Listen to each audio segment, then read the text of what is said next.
అపోస్తలుడైన పౌలు తిమోతికి వ్రాసిన 2వ పత్రిక. అంత్యదినములలో అపాయకరమైన కాలములు వచ్చునని తెలుసుకొనుము.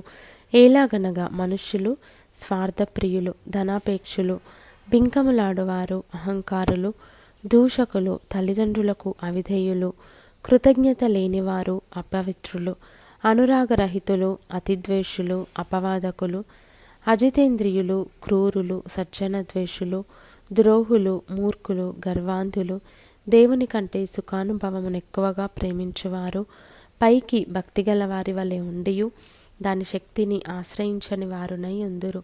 ఇట్టి వారికి విముఖుడవై ఉండుము.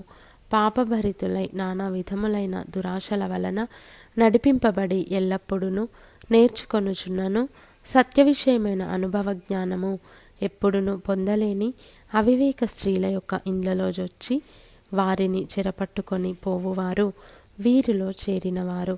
యన్నే యంబ్రే అనువారు మోషేను ఎదిరించినట్టు వీరును చెడిన మనస్సు కలిగి విశ్వాస విషయములో భ్రష్టులై సత్యమును ఎదిరింతురు.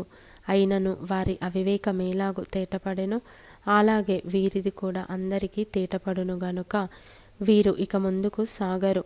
అయితే నీవు నా బోధను, నా ప్రవర్తనను, నా ఉద్దేశమును, నా విశ్వాసమును, నా దీర్ఘశాంతమును, నా ప్రేమను, నా ఓర్పును అంతియొకయ, ఈకొనియ, లుస్త్రా అను పట్టణములలో నాకు కలిగినట్టి హింసలను, ఉపద్రవములను తెలుసుకొనిన వాడవై నన్ను వెంబడించితివి. అట్టి హింసలను సహించితిని గాని వాటన్నిటిలో నుండి ప్రభువు నన్ను తప్పించెను. క్రీస్తు యేసునందు సద్భక్తితో బ్రతుకనుద్దేశించు వారందరూ హింస పొందుదురు. అయితే దుర్జనులను, వంచకులను, ఇతరులను మోసపరచుచు తామును మోసపోవచ్చు అంతకంతకు చెడిపోవుదురు.